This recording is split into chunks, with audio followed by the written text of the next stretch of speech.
Hello, everybody. I'm a practicing therapist and I work with a lot of individuals with attachment wounds. Today, I wanted to go over how to create deeper attraction for an avoidant on both ends. And I think the reason why I wanted to make this video is, first of all, it was pretty requested. A lot of people wanted topics like this. But the other aspect is, I believe, especially for avoidant individuals, and I see this all the time in my practice, attraction is, and I think this is with many individuals, but with avoidance, I think it's a little more specific. It's very multivariable, multi-face. It has a lot of faces to it. And a lot of times by adding these different aspects to the attraction, it actually helps the relationship stabilize. So a healthy relationship is typically, from, I guess, a therapeutic and psychological standpoint, we look at it as one that is stable, consistent, and typically calm. And while intense feelings are there, it typically that the feelings are, I wouldn't say less intense because they are very intense, but they stabilize and have a deep sense of security as the relationship progresses. And sometimes the emotions are never highly intense because there's not that feeling, that's not that extreme feeling of loss, right? And so deep attraction, at least in regards to this video, can be described as two individuals who find each other very valuable, and it's worth continuous effort. And a lot of individuals want to know how an avoidant can really help to learn how to make a continuous effort in a relationship, because a lot of avoidants don't make a lot of effort. At least they don't know how. And that's not just for avoidance. I'm not just calling you guys out if you're an avoidant. I'm not just saying you're the only one who doesn't make effort. A lot of individuals who are insecurely attached struggle with making effort, okay? So each attachment style is different, but avoidance, like I'd mentioned, they tend to be pretty specific, particularly dismissive avoidance. This is usually because they suppress their need for somebody, and therefore they're not even fully aware of what they need. It takes them a long time. It takes them a lot of exploration. And to be honest, it takes a lot of observation of their partner to really understand what they need, which is why a lot of them take a while to commit, if that makes sense. It's almost like they're, unfortunately, a lot of times they're subconsciously testing their partner and seeing what fits for them in their relationship. So their side of the relationship is largely a mystery, and sadly, it's kind of vague for both individuals. Like, both of them, the avoidant and their partner, don't really know what the avoidant is looking for, honestly, which is why I wanted to make this video, because I feel like it'll just help speed up the process for you as the avoidant, but also the avoidance partner. So first of all, how can we establish a healthy sense of deep connection and attraction in a relationship, especially with an avoidant? So first, it's important for the avoidant individual to be willing to compromise and adjust, even just a little bit, and that includes communication. So if you're the avoidant partner, it's really important to communicate about something you're uncomfortable with. And I understand that you don't want to tell your partner because you're afraid they're going to react and crash out and maybe insult you. And I get that, and that's scary. I really feel that. However, it's really important to recognize that by you not stating what makes you uncomfortable, your partner actually is almost, they have to guess and they don't really understand.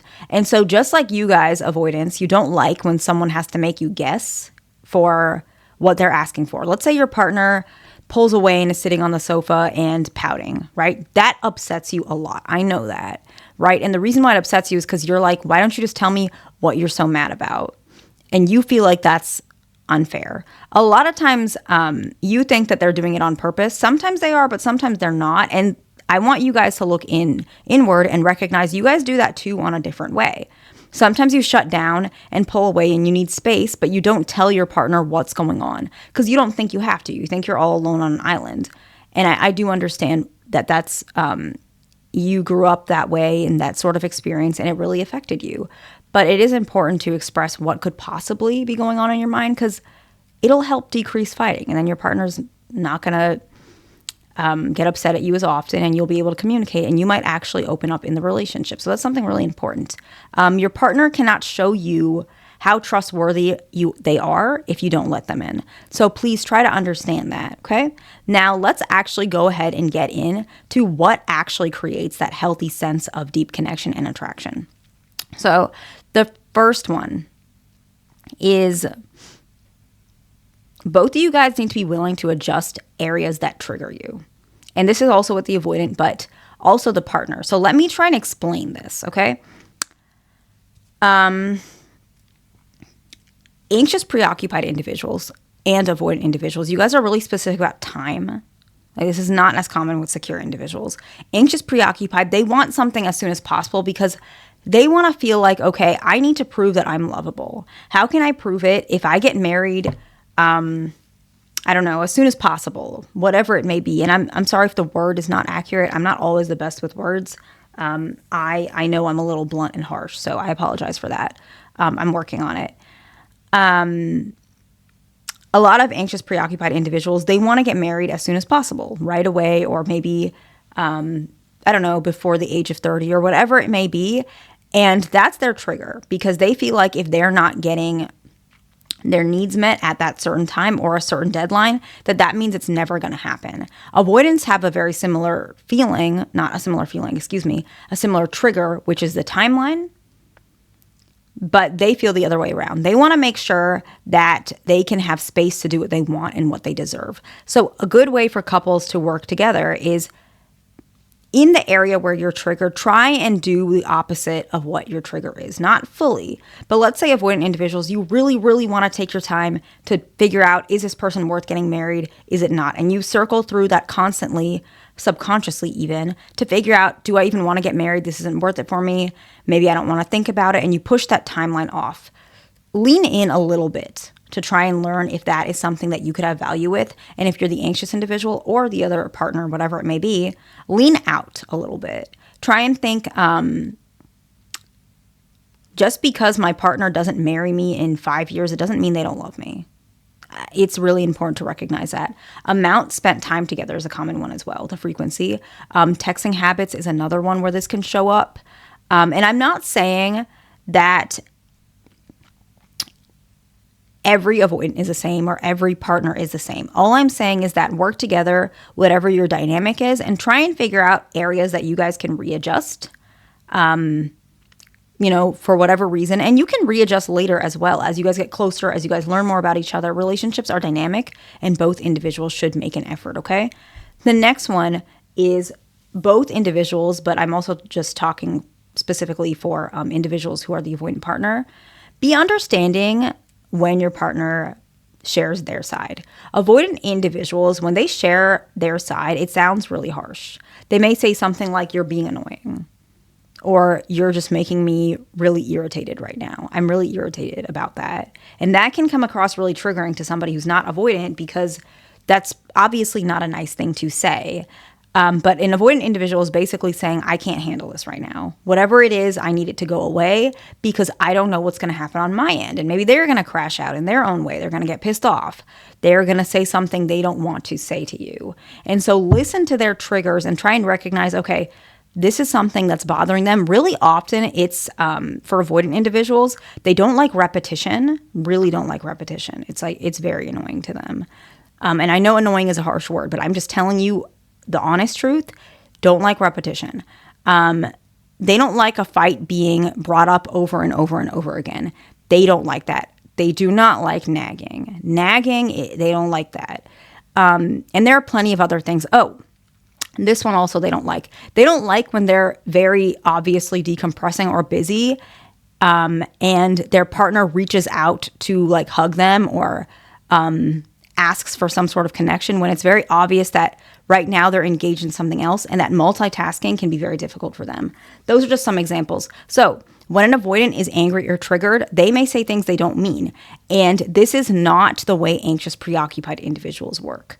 Often, anxious, preoccupied individuals, and even secure and sometimes fearful, leaning anxious, they say something that they've been bottling up, right? They say something they've been bottling up for months sometimes, right?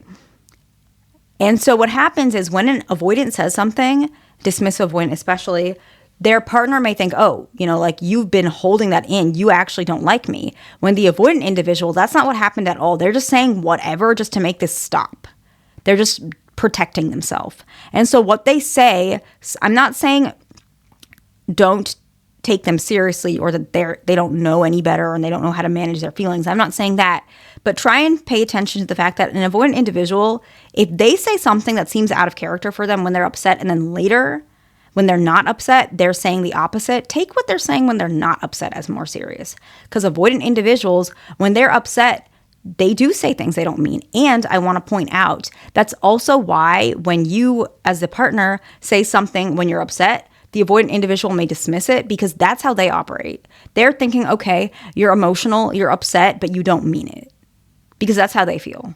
So try to understand one another. Be understanding of the other person's sides and learn how to communicate the way your partner communicates. That doesn't mean you have to communicate like that, but lean in a little bit more, both of you guys. So understand when your partner is bringing something up. Try and understand what they're saying. I hope that makes sense, okay? And try to not fester if you're the partner. Try not to fester about what your partner had said in the past, because again, these are going to bring up a lot of both of your triggers, right? You're going to think they don't like you when that's not necessarily true. They do. Avoidance, if they're with you and they're staying with you, they like you. Whether people realize it or not, this is a little bit of a tangent, but I feel like this is important. Avoidant individuals, they don't really like connection. And even you being there and they're connecting with you and they're talking to you, I know that sounds bad. And I'm not saying you should be grateful for like little crumbs or stay with someone who's mistreating you. I'm not saying that, but I'm just highlighting something that I think a lot of people don't understand about avoidance. If they are there, if they are talking to you, if they're telling you how they feel, yes, they like you. They are attracted to you. They care about you. Because if they didn't, they would not be here. They would not put up with it. They don't put up with a lot. Really, I mean, if you guys know your avoidant partner, they don't put up with a lot. They don't put up with, like, even the littlest things trigger them, right? And this is just true. And I'm not trying to say that against avoidance. Avoidance, you guys can admit that. Like, if someone says something to you and it's disrespectful, that friendship is over, that relationship is over. Even if they're a family member, you're not going to take that, right? And so if your partner is listening and trying even just a little bit, it is a huge sign. So be understanding both sides, okay? And try to understand that an avoidant individual, if they're communicating, even if they're tripping over their words, even if it's a little harsh, they are trying. It's an effort, because if otherwise they wouldn't say anything, okay? And the next one is you as the partner being more independent really helps connection with your avoidant partner. It very much helps. It strongly helps. And I think independence is something that a lot of people, especially anxious individuals, it's hard for them to understand what independence could actually mean, especially in a relationship. It doesn't mean that you don't respond to messages, at a certain time. It doesn't mean that you're going to ignore your partner. Independence typically means, when I'm talking about a relationship with an avoidant, it usually means that you can understand how to manage your feelings by yourself. Sometimes you can still lean on your partner. That's normal too, to some extent. That you have other aspects in your life going on other than your partner. It doesn't mean you suddenly have to be a workaholic and you're working all the time and you have this job and you're writing this thing and you're doing this seminar and this lecture. I'm not saying that. I'm just saying lean into other aspects about yourself instead of your partner.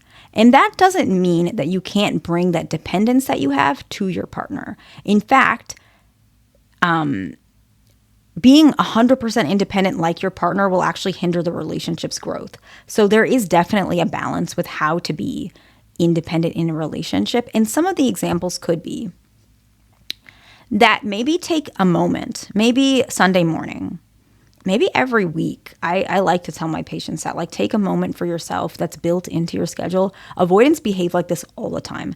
So if you're the avoidance partner, I tell a lot of the patients who are like in couples therapy, if your avoidant has like a blocked out schedule, try and implement that a little bit in yourself. That doesn't mean be as rigid as your partner, but pick a moment where you can have something for yourself. Sunday morning, go to a cafe, maybe every Sunday morning or every other Sunday, and just, go get some coffee or whatever you want to get, a pastry, and take that moment to yourself. Don't think about your partner. Don't think about your friends. Don't think about your mom, your dad, your buddies, whatever it is. Sit there, maybe bring your laptop, whatever you need to do, and just relax. Do something for yourself. Then maybe take a walk if it's warm outside. Adding those things are going to help you appreciate the moments by yourself and also learn why avoidants sometimes can't enjoy that independence as well, because it can help you to understand who they are. And on the flip side, number 4, avoidant individuals, I want you guys to start learning to be more dependent, just a little bit. If you're having a bad day at work or something someone said to you rubbed you the wrong way, because I know that happens a lot with you guys, what you do is you bottle it up, or you try and tell yourself, it doesn't mean anything, it's not worth my time. But what ends up happening is that day, you're going to need a lot of time to decompress after work, right? You need to lose yourself in TV or lose yourself in poker, which is fine. As long as it's not maladaptive or too maladaptive, it's okay. Relax and do what you need to do. But maybe what you can do is lean into your partner just a little bit and say, my boss said this and it really bothered me. That's really all I want to say about it, but I just wanted to let you know. Oh, and also I'm probably going to be a little bit more detached this evening because I just want to watch TV. What my boss said really bothered me. I don't want to talk about it. I just wanted to tell you and let you know. So you don't have to talk about it. I know you guys don't like talking about it, and I feel that, right? But at least bring up what it is so your partner knows, because what's going to end up happening is you're going to be chilling out on the TV, and let's say you guys live together, your partner's going to want emotions and attraction and connection, which is great, but yeah, that's great for you too, but right now you want to watch TV, right? And so try and think about, if you want to watch TV and you want that time for yourself, you got to compromise a little bit, because what's going to end up happening is you guys are going to get into a fight, right? And then your TV time's gone anyways. So if you want to ensure that time for yourself, which I get it, I really do, tell your partner what's on your mind a little bit, just so they know, so they're not going to be reactive and thinking and taking it personal. That is important as a relationship. Interdependence, leaning into one another, and communicating is very, very important. So please keep that in mind when connecting. And the last one, it's very important that you guys learn to, and this very much builds attraction for avoidance, but it does also build attraction for anxious preoccupied. Sometimes it's important for you guys to not let other people influence how your relationship is going to go. It's really important for both sides, okay? I'm not saying to isolate yourselves, but just kind of vet some of the talks that maybe other people will say. Set some boundaries for other people, and accept the way you guys are as a relationship, okay? Because what ends up happening is a lot of individuals who are in a relationship with an avoidant, they're going to see other relationships, and they're gonna subconsciously or consciously, they're gonna end up pressuring their partner to give them what they're seeing other relationships have. But other relationships are different. They might be secure individuals, and that's not something an avoidant is readily available to do. And so it's very important that you lean in to who your partner is instead of what your partner could be, right? And the avoidant individual, try to do something very similar, because you both do it. Avoidant individuals, you guys have this fantasy that you're never going to disagree. Everything is going to, go your way. I'm being honest. I don't mean to be blunt. You want to call the shots. You got your TV time and your partner's just okay with that. Sometimes you have to recognize that, and maybe you see that your buddy's, wife or whatever, she's very non-reactive. She just does whatever he says, and you compare that. But it's really important to recognize, first of all, you're looking at relationships from a small perspective, tunnel vision. You're only looking at it from what you see and what they show. You don't know what's going on behind closed doors. And second, it's actually very important to recognize you don't know how long it took for them to get there. They probably had to do a lot of things that you're unwilling to do to get there. Maybe your buddy's wife listens to everything he says because he gives her a lot of attention, and you're not doing that to your partner. you don't realize why that outcome happened. So it's really important for you guys to not compare to other relationships, because what ends up happening is you're going to sabotage your own growth. Be grateful for each other. Be grateful for who you guys are and what you have. It's really important. Relationships are dynamic, and I always tell you guys that.